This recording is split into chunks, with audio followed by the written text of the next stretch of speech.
Estamos de volta para a entrevista com Fabrício Carvalho, maestro da Orquestra Sinfônica da Federal de Mato Grosso e também secretário de Articulação e Relações Institucionais da universidade. Eu mencionei de novo o teu segundo cargo para saber o seguinte, quer dizer, o teu trabalho é também divulgar o que acontece na universidade.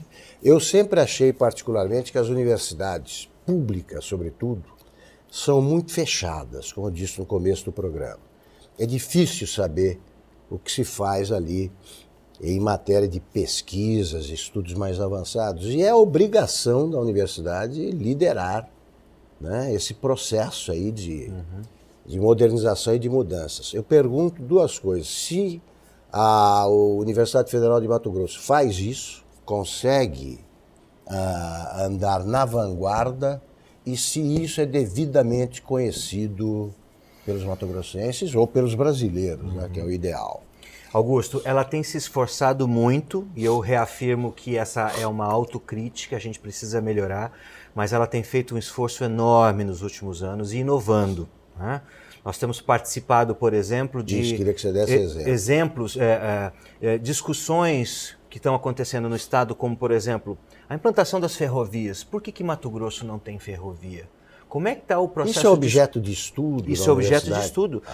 Os cientistas de transporte mais preparados hoje estão na universidade. O que nós estamos fazendo? Dando visibilidade a isso, fazendo congressos, seminários, colocando essas pessoas para dialogar com a imprensa. A Assembleia Legislativa tem uma Câmara temática de transporte, nós estamos lá. Nos grupos de trabalho do governo do estado, nós estamos lá. E fazemos as nossas próprias provocações também. Fóruns de saúde, a situação de Mato Grosso e do Brasil, por consequência, é terrível na área da saúde. Nós estamos fazendo as nossas reflexões de como podemos melhorar, quais são os projetos que podem chegar na ponta e ajudar na melhora da saúde em Mato Grosso, com os fóruns, com a reestruturação da saúde básica de saúde, através e por meio da tecnologia dos cursos de medicina. Nós temos curso de medicina em Sinop, nós temos curso de medicina em Cuiabá e nós temos curso de medicina em Rondonópolis. Então, pegando praticamente toda a extensão do estado. Como é que esses cursos podem dialogar com essas regiões e ajudar na ponta? Então, esse é um trabalho que a gente tem feito diuturnamente. Eu estou chegando agora, acabei de chegar de Sinop, da exposição lá. Nós estávamos lá dialogando com o setor produtivo. Montamos um stand ao lado do INDEA, ao lado do Instituto Federal, ao lado das empresas do agronegócio, colocando a nossa tecnologia, aprendendo, ensinando, trocando informações. Não tem outro jeito, Augusto, é sair da casinha, sair da zona de conforto e ir ao encontro daquelas pessoas que mais precisam da gente. A UFMT tem feito esse esforço. E, para completar, um outro esforço importante que vem ao encontro desse quarto ciclo de desenvolvimento que Mato Grosso vai passar Isso, agora. da industrialização. Da industrialização. Né? Mato Grosso teve um boom do agronegócio, final da década de 70, 80, 90, que nos transformou no verdadeiro pavilhão do orgulho nacional do agronegócio.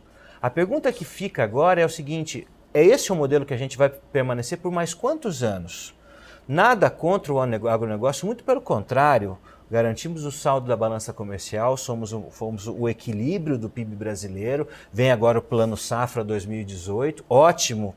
Agora, será que não é necessário a gente mexer um pouco na questão da diversidade da exportação brasileira? Será que não é necessário a gente incluir o médio produtor e o pequeno produtor? Será que o rol de exportações de Mato Grosso não deve ser ampliado? O que nós estamos fazendo para isso? 5 cursos novos no novo campus de Várzea Grande, de engenharia de minas, engenharia de transporte para resolver um pouco a logística, engenharia de automação e controle, né, para que a gente não tenha que importar tecnologia de fora para resolver o problema das nossas máquinas e como aumentar não só o plantio, mas a colheita. Né? Engenharia de computação, ou seja, esse salto do quarto ciclo de desenvolvimento de Mato Grosso, nós estamos dentro. Não tem outra forma a não ser informação e educação, e é isso que a gente aposta. Camila. Perfeito. Fabrício, eu percebo que você tem uma vontade muito grande de melhorar a vida das pessoas em si, né? Chegar a levar todos esses avanços, inclusive da universidade, até a ponta, como você mesmo falou, né? Que é quem precisa. Colocar Mato Grosso talvez na vanguarda, né? Antecipar essas coisas que ainda estamos atrasados. Por acaso já passou pela sua cabeça a vontade, ou na verdade você tem vontade de talvez estar na vida pública de forma mais atuante, em algum cargo que permita a você fazer mais pelo nosso Estado e pelo povo? Sim. E aí é uma pergunta que sempre o político tradicional responderia: não, eu estou focado no meu trabalho e pode ser que um dia aconteça. Eu vou ser muito sincero para você, Camila, assim como eu sou com as pessoas, eu acho que o homem público tem que ser sincero sempre. Eu sou um homem público, né? Eu sou um funcionário público federal, né? Eu nunca tive outro emprego, né? Não tive carteira assinada. Meu regime jurídico é o regime jurídico único. Desde moleque eu estou na universidade pública, eu tenho verdadeira paixão pelo funcionalismo público, aquele de retidão, de correção, porque eu não tenho dúvida nenhuma que um bom Estado organizado precisa de gente competente. Estou profundamente incomodado com a situação do país, profundamente incomodado. Os atuais eleitos não me representam, né? Acho que não representam a maioria das pessoas que, ora, estão indignadas com o que está acontecendo. Brasília não é uma cidade deles, Brasília é a capital do nosso país. Então, eu tenho me preparado muito para compreender problemas macro, principalmente do meu estado. A gente tem que falar das nossas coisas, né? E para um dia estar apto a fazer mais, né? Ter mais ferramentas. Ser político, vida pública, é ter mais ferramentas, ter canetas e ter papéis e ter ideias para poder resolver problemas.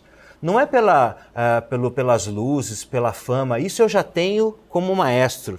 É importante que as pessoas saibam que fama e, aplausos, eu sou músico também por excelência. A minha vontade é de fazer algo mais porque eu acredito num país melhor, eu quero deixar um país melhor para os meus filhos, né? Eu acho que aqueles que estão nos assistindo têm o direito de ter um país melhor. Se isso for pela política, eu estarei pronto para estar nela. Eu acho que você faz muito bem em pensar nisso pelo seguinte: o Brasil, em todo o mundo, você tem partidos e políticos à procura de eleitores. Aqui no Brasil você tem o contrário, são milhões de eleitores à procura de políticos, partidos, vai ser difícil, que os representem.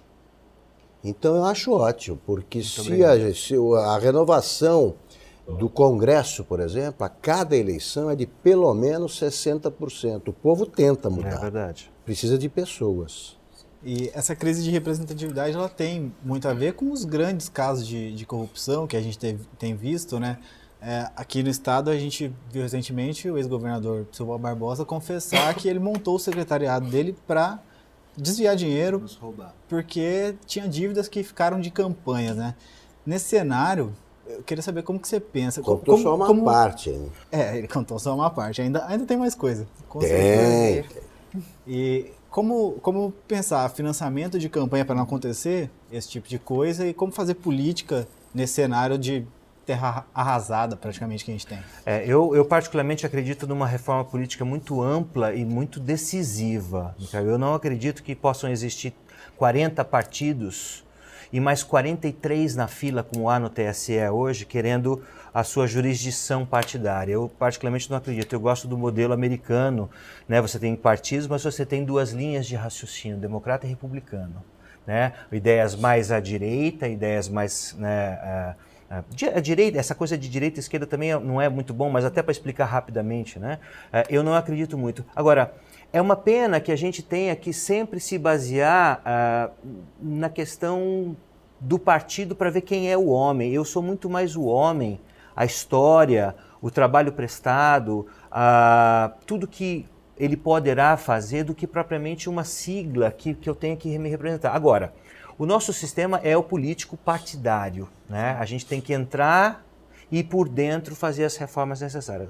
Não acredito numa eleição a cada crise uma nova eleição, porque dentre esse sistema que está aí, não há como sair, né? Ao mesmo tempo, não acredito em outro sistema que não seja o sistema democrático, né?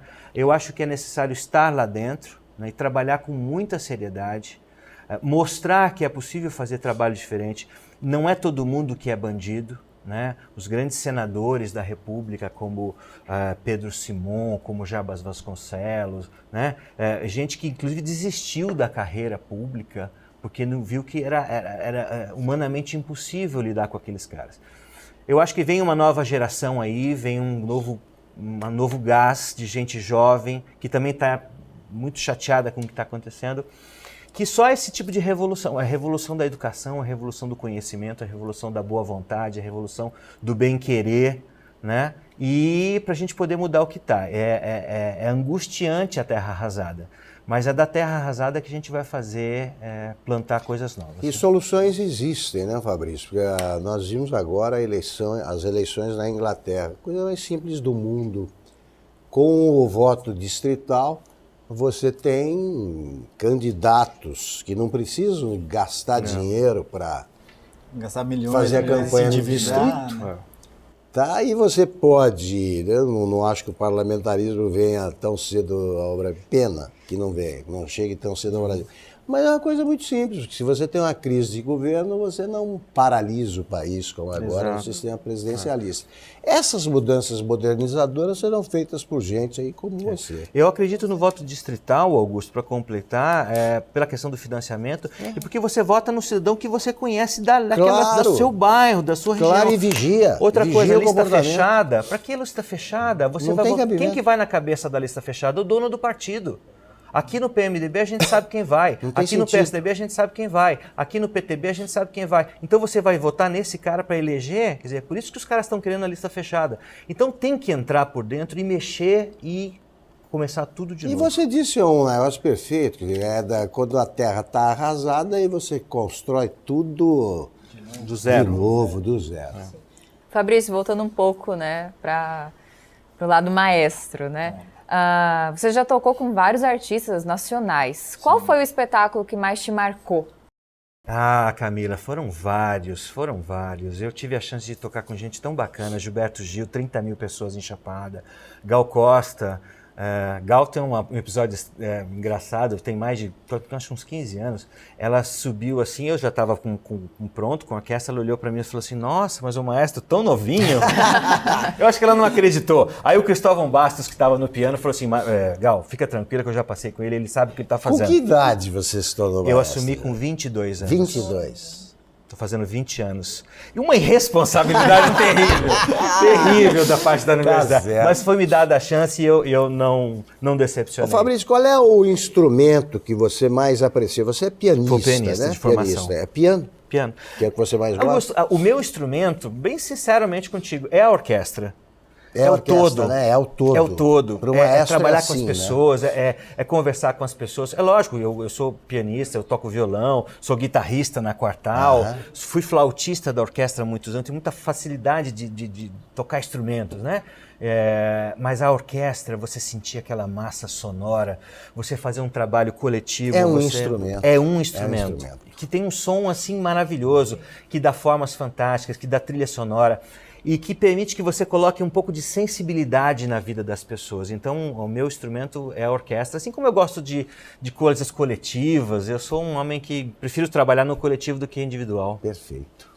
Voltando, você falou de ciclos em Mato Grosso, que a gente está entrando num novo ciclo, né? E que seria um ciclo mais industrializado, né? Isso. Eu já vi você falando publicamente sobre esse assunto, eu queria que você explicasse melhor. Você fala em revisão da Lei Candir, de incentivos aos insumos que Mato Grosso produz, né?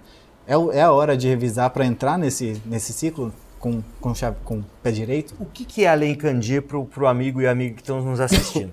Lei Candir é uma lei de 1989, criada num momento importante do Brasil para fomentar e favorecer a exportação. O Brasil precisava aumentar o PIB e o que a gente faz? Dá um incentivo para exportar.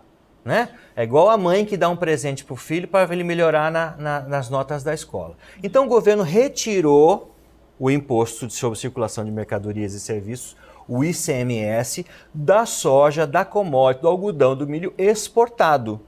Então, você tem a sua produção, você vai e exporta e não paga imposto. O que acontece? Você favorece a exportação, o saldo da balança cresce. Ótimo! Nós nos tornamos um monstro exportador de soja, e deixamos de arrecadar ICMS. A pergunta é, Micael, até quando? Será que não está na hora da gente fazer uma pesquisa? Eu vou colocar com clareza. Não é retirar o incentivo, é fazer uma pesquisa para avaliar o tanto que a gente está deixando de arrecadar. Está valendo o tanto que a gente está exportando? Para quem está indo o lucro da exportação e para quem está ficando o descrédito da arrecadação do ICMS? É só isso que eu propus e que deu um bafafá interessante que eu achei ótimo, porque as pessoas têm medo de falar dos problemas. Eu tô pedindo para a gente fazer uma pesquisa para avaliar o seguinte, não, se a pesquisa dizer, claro, mas precisamos de mais 10 anos da Lei Candir, ok, dá lá mais 10 anos. Se a pesquisa disser, olha, já está na hora da gente retirar gradativamente o incentivo, é igual a lei de cotas nas universidades. Nós aplicamos a cotas para negros, para oriundos de escola pública, mas tem 10 anos. Ao final dos 10 anos, nós vamos avaliar. Olha, já cumpriu o seu papel, tira a cota. A Lei Candir é isso. Por que não? Ah, mas aí tem o FEX, que é o imposto que o Estado brasileiro devolve para o Estado. A gente deixa de arrecadar 40 bilhões por ano pela Lei Candir. Sabe quanto que o Estado brasileiro devolve para Mato Grosso? 400 milhões. Sabe quando que paga? Quando quer. Isso é justo para Mato Grosso? Essa é a pergunta. Então, nada contra o agronegócio, muito pelo contrário, são pessoas sérias, trabalhadoras, corretas, principalmente o médio produtor, aquele que é obrigado a vender por qualquer preço para as grandes, para a Amage, para a Bunge, para a Dreyfus, para a Cargill, essas que exportam diretamente. O que eu queria era entender essa lógica, porque às vezes o cara fica preso para vender para a grandona. Sim. Por que não pensar num outro modelo de distribuição e desenvolvimento econômico do Mato Grosso? Essa é a pergunta. Infelizmente, o nosso tempo acabou. Nós poderíamos ficar aqui conversando horas, né? Você tem uma conversa muito agradável, inteligente. Queria te agradecer. Eu que agradeço. Pela aceitação do convite mais uma vez e volte bastante, volte sempre. Agradeço muito. Agradeço a Camila Della Valle e ao Micael Favalesa que participaram desta entrevista com o maestro Fabrício Carvalho. O Livre volta na próxima terça-feira. Até lá.